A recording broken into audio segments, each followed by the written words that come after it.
नमस्ते students.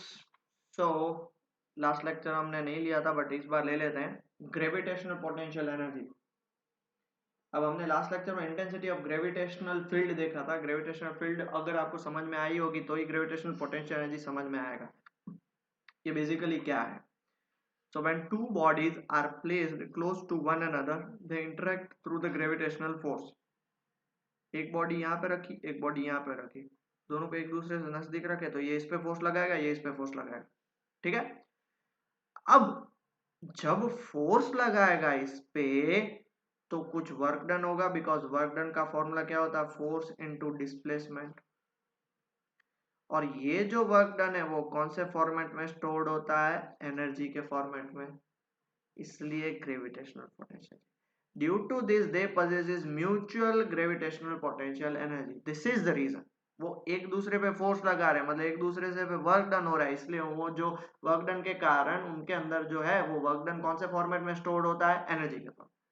Now when the distance between the two bodies is changed, अब मान लो अब मैंने एक बहुत दूर दूर रख दिया तो क्या होगा?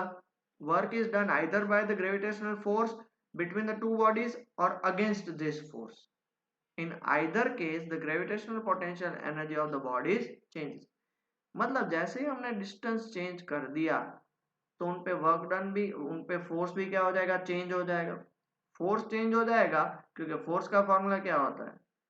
जी m1 m2/r², मतलब डिस्टेंस बिटवीन। फोर्स चेंज हो गया मतलब वर्क डन भी चेंज हो जाएगा। वर्क डन भी चेंज हो जाएगा मतलब क्या हो जाएगा? उसका एनर्जी भी चेंज हो जाएगी। ये सिंपल सा लॉजिक है। बराबर है? क्लियर हो गया? इतनी चीज पता चला ये कहां से आया बेटा? हाँ जी। तो अब जो उनके अंदर देखो, आप बोलोगे सर पोटेंशियल एनर्जी ही क्यों?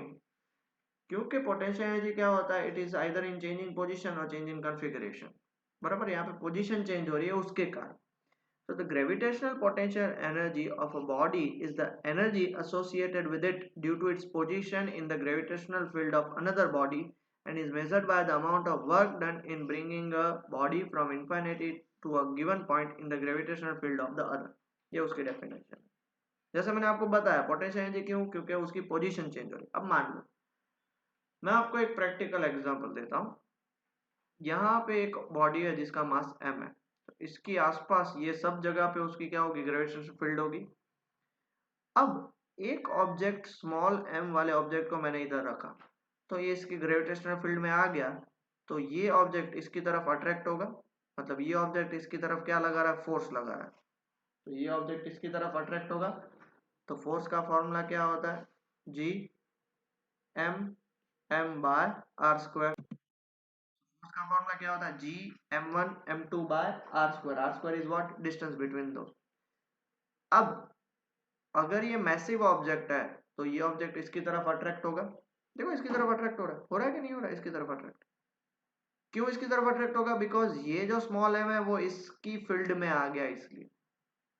ओके, तो सिंस उसकी तरफ अट्रैक्ट हो रहा है मतलब उस पर वर्क डन भी होगा। तो ये जो वर्क डन है वो कौन से फॉर्मेट में स्टोर हो जाता है? एनर्जी। और कौन सी energy? Gravitational potential energy. Clear? Let us take an example of earth. ये अर्थ है, आप या मैं उस पर खड़े हैं। हम कितना भी ऊपर जाएं, हम कितनी भी पोजीशन चेंज करें, हम आएंगे नीचे ही, क्योंकि अर्थ हमें नीचे खींचता है। तो अर्थ है वो हमारे पे पोटेंशियल एनर्जी वर्क डन करता है, और वो वर्क डन किस में स्टोर हो जाता है? पोटेंशियल एनर्जी के फॉर्मेट में स्टोर हो जाता है। क्लियर हुआ ये बात? तो वो ग्रेविटेशनल पोटेंशियल एनर्जी की डेफिनेशन क्या हो गई? तो ग्रेविटेशनल पोटेंशियल एनर्जी की डेफिनेशन हमने देखनी है, तो ये रही उसकी डेफिनेशन। क्या है? The gravitational potential of body is the energy associated with it due to its position in the gravitational field. एक बात ये भी समझ लो बेटा कि मान लो ये ऑब्जेक्ट यहाँ पे, अगर आपने एक m यहाँ पे रखा और एक m यहाँ पे रखा, दोनों का डिस्टेंस अलग अलग है, मतलब दोनों पे ग्रेविटेशनल पोटेंशियल एनर्जी क्या लगेगी? अलग अलग लगेगी। ये भी याद रखना आपको, ये मत भूल जाना, ठीक है ना बेटा? Okay, done. आगे बढ़ते हैं। When one body lies at infinity from another body, the gravitational force on it is zero. But मान लो कि अगर एक बॉडी है, दूसरी बॉडी उससे इनफाइनाइट है, तो उस पर फोर्स कितना लगेगा? फोर्स का फॉर्मूला जी m1 m2/r², मतलब इनफाइनाइट, इनफाइनाइट पे तो इनफाइनाइट का स्क्वायर, मतलब एनीथिंग बाय इनफाइनाइट जीरो। तो उस पर वर्क डन भी क्या होगा, जीरो, तो उस पर एनर्जी भी क्या होगी, जीरो। इसलिए आगे समझ में, इनफाइनाइट का स्क्वायर मतलब इनफाइनाइट है। Consequently, its potential energy is also zero, and this is called zero level of potential energy. मतलब कोई भी ऑब्जेक्ट अगर इनफाइनाइट पे होगा तो पर्टिकुलर ऑब्जेक्ट से, मान लो अर्थ के रिस्पेक्ट में हम बात करते हैं, तो कोई भी ऑब्जेक्ट इतना दूर है तो अर्थ के रिस्पेक्ट में उस पे कितनी एनर्जी लगेगी, इनफाइनाइट पे जीरो पोटेंशियल एनर्जी लगेगी। क्लियर हो गया?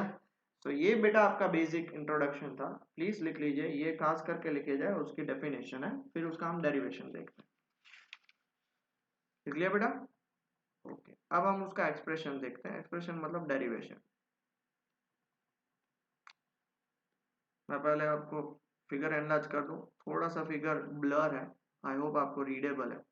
As shown in figure, suppose the earth is the uniform sphere of mass m, ठीक है, उसकी रेडियस r है। हमें क्या फाइंड करना, potential energy of a body at a point p, और इसका मास यहाँ पे कितना है, स्मॉल m है, स्मॉल m मास है, कैपिटल मास। क्लियर हो गया? अब सुनिएगा बहुत ध्यान से, हमको पता है कि इनफाइनाइट पे उसकी पोटेंशियल एनर्जी जीरो होती है। हमें अभी हमने देखा ग्रेविटेशन पोटेंशियल एनर्जी को मेजर कहाँ कर सकते हैं कि भाई इनफाइनाइट से उस जगह पे लेके आओ, इनफाइनाइट से उस जगह पे लेके आओ, उसकी जितना वर्क डन करना पड़ा उसको हम क्या बोलेंगे, पोटेंशियल एनर्जी बोलेंगे। अब इनफाइनाइट से इधर तक तो कितना भी डिस्टेंस हो सकता है, तो अब हम क्या करेंगे, बीच में कोई भी एक दो पॉइंट ले लेंगे। पहला पॉइंट लिया हमने ए, पहला पॉइंट लिया ए और दूसरा पॉइंट लिया बी, मतलब ए से बी, पहले ए से बी मतलब इतना सा छोटू सा डिस्टेंस चेंज करेंगे, तो छोटू सा डिस्प्लेसमेंट करने के लिए वर्क डन भी छोटू सा ही होगा।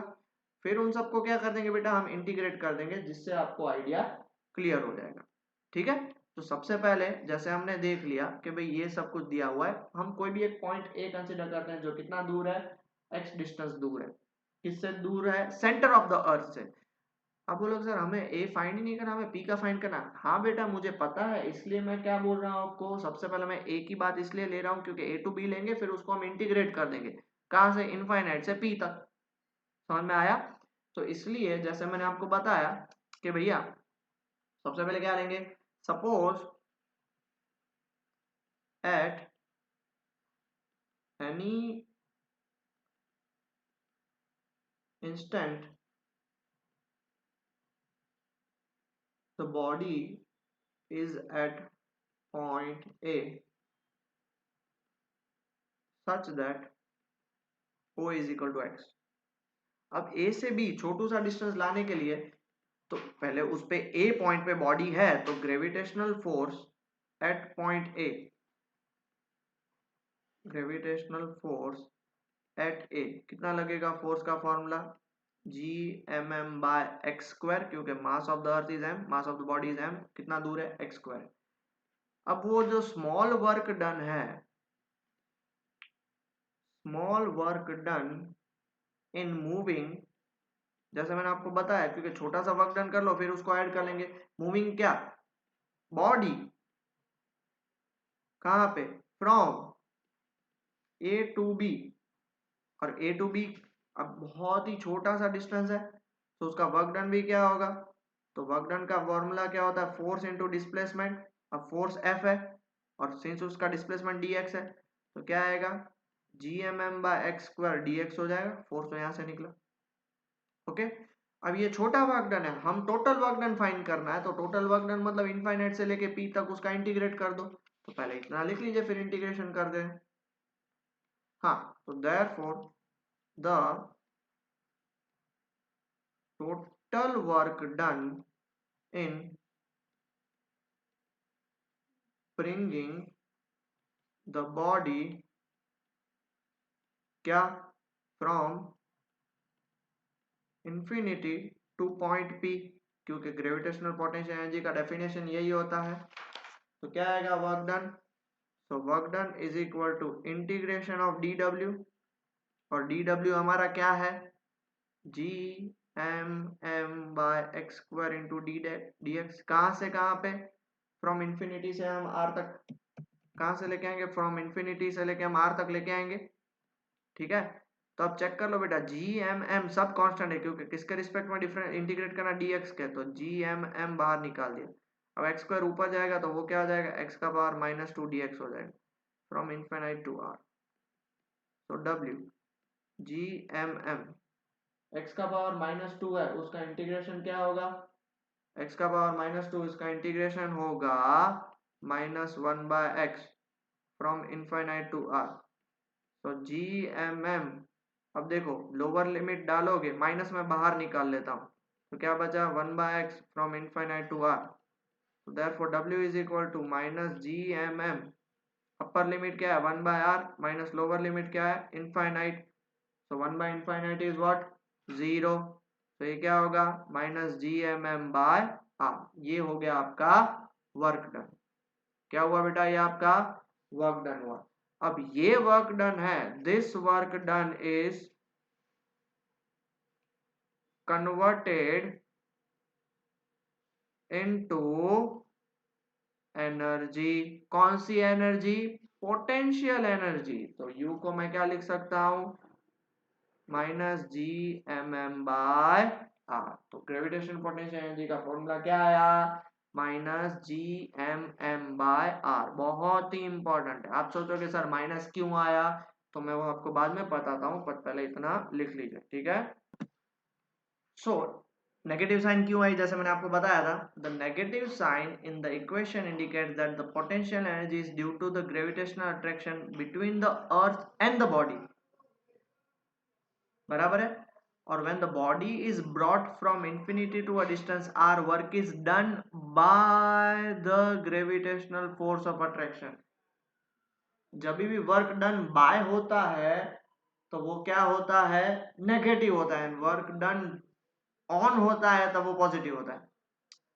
अब वर्क डन ऑन मतलब देख लो, मतलब ये सिस्टम ऑफ पार्टिकल्स है, एक दूसरे पे ही काम कर रहे हैं, खत्म हो गया। वर्क डन ऑन मतलब बाहर से किसी ने काम किया तो उस पर एनर्जी क्या होगी, ज्यादा होगी। एक दूसरे पे ही काम कर रहे हैं तो एनर्जी क्या होती जाएगी, कम होती जाएगी। इसलिए वर्क डन बाय मतलब खुद ही करते हैं तो अलग है, वर्क डन ऑन उस सिस्टम पे होता है तो अलग चीज है। As the mutual energy of two bodies expanded, mutual energy एक दूसरे की एनर्जी एक्सपेंड होती है, तो so that energy reduces by this amount. अब वो एक दूसरे पे काम कर रहे हैं तो उनकी एनर्जी क्या हो रही है, एक दूसरे में यूज हो रही है, इसलिए वो एनर्जी क्या होती जाती है, कम होती जाती है। As the distance r increases, the gravitational potential energy increases because it becomes zero at the maximum। अब देखो u का फॉर्मूला क्या है, -gmm/r। अब एक्चुअली इफ r बढ़ेगा तो gmm/r क्या होगा, घटेगा। बट -gmm/r वो नेगेटिव है, वो क्या होता जाएगा, बढ़ता जाएगा। क्योंकि दूसरा भी एक एग्जांपल देख लो कि भाई कोई भी पॉइंट P पे इतनी वैल्यू है और इनफाइनाइट पे 0 है, बट ये नेगेटिव है बेटा, नेगेटिव वैल्यू, इसलिए। ठीक है, आया समझ में। तीसरा, इफ अ बॉडी, ऐसा जरूरी नहीं है कि हमेशा इनफाइनाइट से यहाँ पे आएगा। मान लो body is moving from distance r1 to a point distance r2, तब उसका फॉर्मूला क्या होगा, तब चेंज इन पोटेंशियल एनर्जी होगा। क्या होगा, चेंज इन पोटेंशियल एनर्जी। क्यों change in potential energy, potential energy at r1 and potential energy at r2, दोनों का क्या करना पड़ेगा, डिफरेंस, मतलब डेल यू। डेल यू कहां से होगा, r1 से r2, वहां पे हमने क्या लिया था, फ्रॉम इनफिनिट टू r, यहाँ पे ये होगा gmm/x²। तो यहाँ पे gm और dh, gmm/x² को बाहर निकाल लो, सॉरी x² तो बाहर नहीं आएगा, x² dx, इसलिए g capital M small m बाहर आ जाएगा, x का पावर -2 dx हो जाएगा r1 से r2। इसको सॉल्व करो, gmm, इसको सॉल्व करोगे -1/x r2 से लेके r1, तो देयरफॉर फाइनल फॉर्मूला क्या आएगा, gmm माइनस बाहर निकाल लो, तो 1/r2 -1/r1, ये हो गया आपका डेल यू। अगर माइनस अंदर डाल दोगे तो 1/r1 -1/r2 होगा। ओके, तो अगर मान लो if r1 is greater than r2, अगर r1 बड़ा है r2 से, तो डेल यू क्या होगा, नेगेटिव, बराबर है। So when a body is brought closer to the earth, its gravitational potential energy decreases. जैसे जैसे अर्थ की तरफ लेके आओगे उसकी पोटेंशियल एनर्जी क्या होती जाएगी, कम होती जाएगी, क्योंकि इनफाइनाइट पे सबसे ज्यादा है, तो नजदीक लेके आओगे तो कम होती जाएगी। समझ में आ गया ये कॉन्सेप्ट, किसी को डाउट, पक्का। चलो pause the video and note it down. And last and fourth point, if a body is moved from surface of the earth at a height h, मान लो ये अर्थ है, उसके सरफेस पे h हाइट पे, तो सरफेस ऑफ द अर्थ उसका distance r होगा और हाइट का डिस्टेंस क्या होगा, r प्लस h हो जाएगा. कहां से लेके आ जा रहे हो आप, r से r प्लस h लेके जा रहे हो, तब डेल u का फॉर्मूला क्या होगा, चेंज इन पोटेंशियल एनर्जी का, GMM बराबर है. सीधा मैं आपको सॉल्व करके बता रहा हूँ, सीधा आपको सॉल्व करके बता रहा हूँ. 1 बाय क्या था फॉर्मूला, माइनस, देखो फॉर्मूला वापिस आगे हमने फॉर्मूला चेक करा था, minus GMM by 1 by R2 minus R1, क्या था 1 by R2 minus 1 bye R1, मतलब minus GMM by 1 by R2, मतलब कहां से, R1 से R2 लेके जा रहे हो ना, तो R2 मतलब फाइनल, तो R plus H minus 1 by R, इस माइनस को अंदर भेज दो, तो क्या हो जाएगा GMM 1 by R minus 1 by R plus H. Simplify करो, R plus H minus R upon R plus H into R, और इसको सिंप्लीफाई करोगे बाय यूजिंग बायनोमियल, बायनोमियल फड़ाना टिकड़ा जो भी होगा, तो उसका फाइनल आंसर आएगा GMM into H by R square. ये हो गया डेल यू आपका. दूसरी बात ये याद रखना, GMM GM by R square into M into H अलग लिख रहा हूँ. GM बाय R स्क्वायर आपको पता है स्मॉल g होता है, तो इसका आंसर क्या आ जाएगा, mgh. पोटेंशियल एनर्जी का दूसरा फॉर्मूला होता है mgh. डन, पक्का, आगे बढ़े, ठीक है. Next, gravitational potential. अभी ग्रेविटेशनल पोटेंशियल क्या होता है, पोटेंशियल एनर्जी तो समझ में आ गई. पोटेंशियल इज व्हाट, उसकी एबिलिटी के वो उतना काम कर सके. Okay, the gravitational potential at the point is the potential energy associated with the unit mass due to its position. वो उस मास में जितनी एनर्जी है वो उसका पोटेंशियल होगा. पोटेंशियल एनर्जी अपॉन मास, वो उसका क्या हो जाएगा, पोटेंशियल हो जाएगा. ठीक है, इन the gravitational field of the another body. मान लो ये हमारा कैपिटल एम है, ठीक है, ये हमारा स्मॉल एम है. अब ये इसकी तरफ अट्रैक्ट होगा, अब इसके पास एनर्जी होगी ग्रेविटेशनल पोटेंशियल एनर्जी, जिसको हम क्या मानते हैं, यू मानते हैं. तो वो जो यू बाय एम होगा वही उसका क्या हो जाएगा, वही उसका क्या हो जाएगा, पोटेंशियल हो जाएगा, ग्रेविटेशनल पोटेंशियल. इफ आपको पता हो तो इलेक्ट्रिक पोटेंशियल आपने 10th में पढ़ा था. What is electric potential, work done in bringing a unit positive charge from infinite to that point. तो यहाँ पे भी ग्रेविटेशनल पोटेंशियल क्या होगा, V is equal to work done, वहां पे चार्ज था तो यहाँ पे क्या आ जाएगा, मास. अब ये वर्क डन मतलब W बाय एम, और ये वर्क डन मतलब वो पूरा U बाय एम, तो V की वैल्यू क्या होगी, minus GMM by R into m. ये कैंसिल हो जाएगा, तो क्या हो जाएगा, माइनस GM बाय R. कितना हो जाएगा, minus GM by R. Okay, clear हो गया. तो please pause the video, note it down. ठीक है, अब gravitational potential at a point due to earth. अब हमने देखा कि वर्क डन जो है वो क्या होता है, माइनस GMM बाय R होता है. ठीक है, देयरफॉर ग्रेविटेशनल पोटेंशियल का formula V is equal to W by m, so minus GMM by R whole divide by m, ये mm cancel, minus GM by R हो गया. Okay, at the surface of the earth, at the surface of earth आपको पता है कि वो distance R is equal to क्या हो जाएगा, capital R. Therefore V is equal to minus GM by capital R, और ये इधर यहाँ पे क्या लिखना, V सरफेस. क्लियर हो गया. अब रिलेशन बात करते हैं. रिलेशन आपको देखो, U इज इक्वल टू आपको पता माइनस GMM बाय R है, तो इसको मैं ऐसे लिख सकता हूँ minus GM by R into small m. अब ये आपको पता है कि ये आपका कितना हो गया, V जितना हो गया ना ग्रेविटेशन पोटेंशियल, तो V इंटू m. अब बोलोगे सर क्या पोटेंशियल करे जा रहे हो, पोटेंशियल एनर्जी करे जा रहे हो, कुछ तो थोड़ा सा समझ में आए. तो मैं आपको वापस रिपीट कर दूं कि ये बहुत सारी चीजें ऐसी है जो आपको लर्न करनी पड़ेगी. एक दो बार ट्राई करो, नहीं समझ में आया तो मुझसे पूछो, मैं कहाँ पे मना बोल रहा हूँ, क्लास पे ही हूँ, आप आके यहाँ पे भी सीख जाना. आ गया समझ में, पक्का, डन. चलो उसके रिलेटेड एक दो क्वेश्चन देखते हैं. Two bodies of mass is 10 kg and 1000 kg, 19 minutes में. Two bodies of mass is 10 kg and 1000 kg, बराबर है. Are at a distance 1 metre apart, at which point, मान लो ये 10 kg और ये 1000 kg, ये 10 kg और ये 1000 kg, 1 मीटर अपार्ट। अब दोनों के बीच में लाइन जॉइनिंग है, वहां पे कहां पे एक पॉइंट पे gravitational field intensity be zero, gravitational field intensity मतलब ग्रेविटेशनल फील्ड इंटेंसिटी पता है ना, ओके। मान लेते हैं कि let x be the distance from 10 kg mass where gravitational field intensity E is equal to 0, E मानते हैं। अब इस पॉइंट पे आप ये जानते हो कि ग्रेविटेशनल इंटेंसिटी टू दोनों बॉडीज के कारण कहां पे होगी, ऑपोजिट होगी, एक इस साइड होगी और एक इस साइड होगी।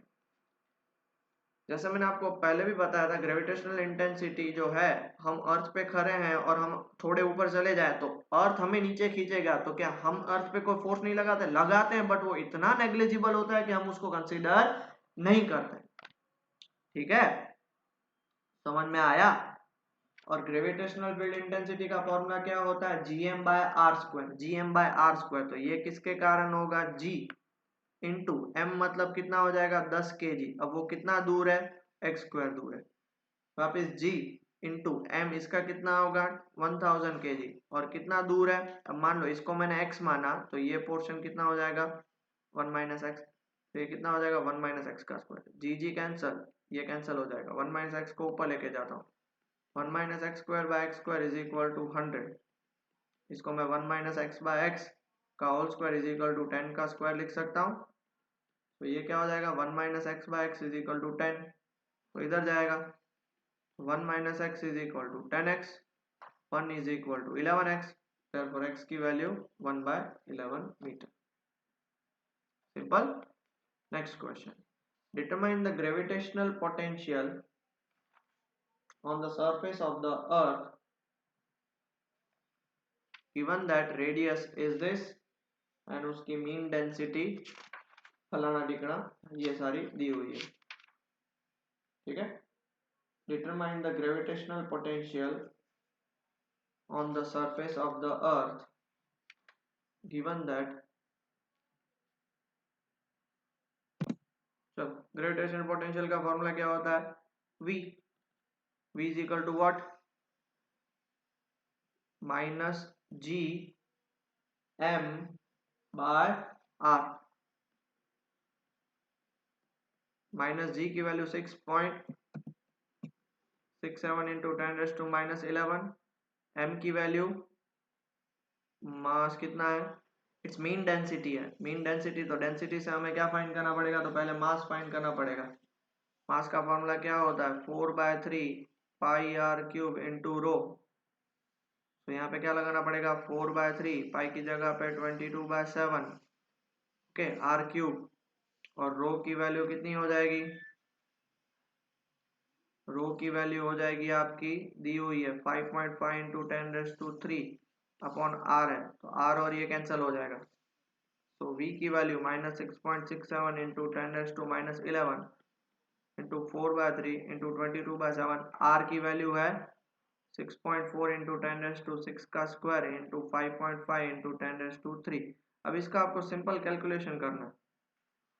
देखो सबसे पहले -6.67 into 4 into 22 divide by 3 into 7, 6.4 का स्क्वायर, ठीक है, इंटू 5.5, और यहाँ की बात करें 10⁻⁶ का स्क्वायर 10⁻12, 10⁻12 प्लस 3 10⁻15 माइनस, तो ये 10⁻4 हो जाएगा। ओके, तो ये आपका आंसर हो गया, जूल पर केजी, इसका कैलकुलेशन आप कर सकते हो।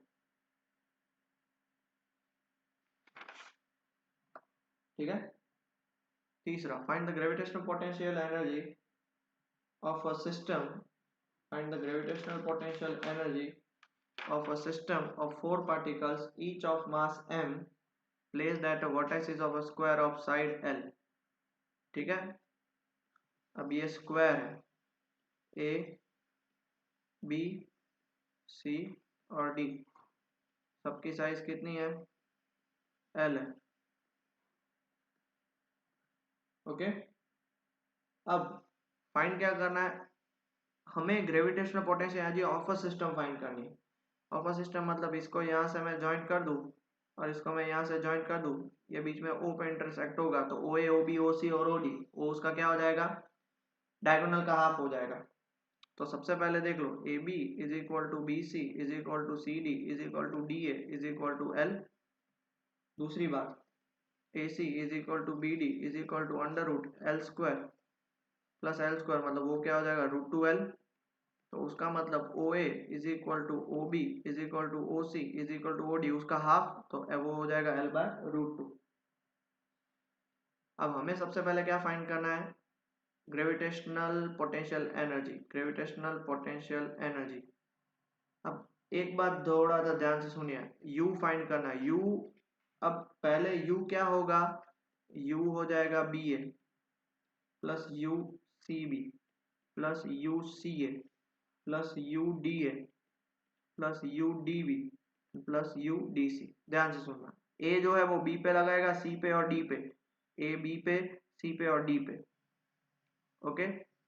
फिर B है वो A पे नहीं लगा सकता बिकॉज A B पे हमने फाइंड कर लिया, तो B C पे लगाएगा और B D पे लगाएगा, तो CB और DB।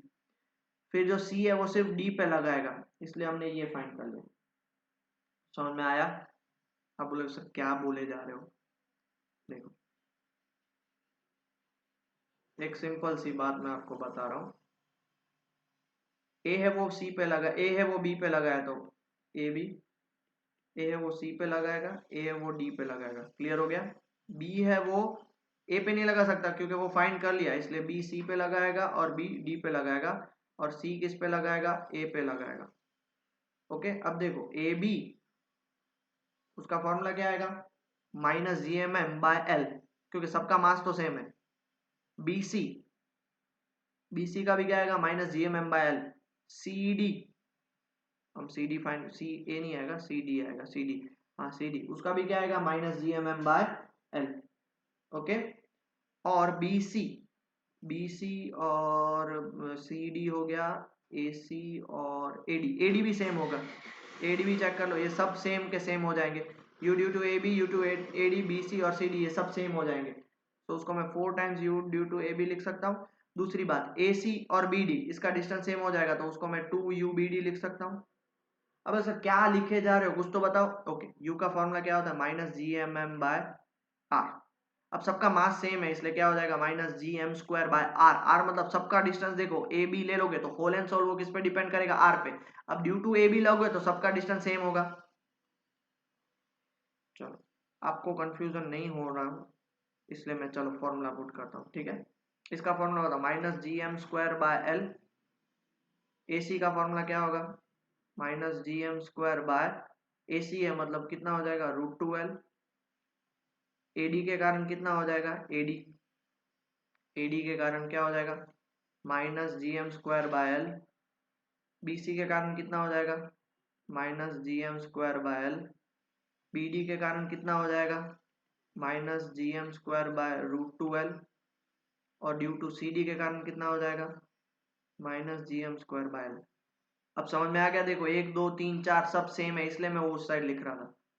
तो देयरफॉर वो कितना हो जाएगा, U is equal to -4 times GM²/L, और ये दो सेम है तो वो कितना आ जाएंगे, -GM² 2 times bye √2L। Answer तो माइनस में ही आएगा, ठीक है, 2/√2। तो ये GM²/L कॉमन ही निकाल लो माइनस, तो यहाँ पे बचेगा 4 और यहाँ पे बचेगा 2/√2। तो U is equal to -GM²/L 2/√2 मतलब √2 1.41, तो ये कितना हो जाएगा, 5.41 हो जाएगा, ये आपका आंसर।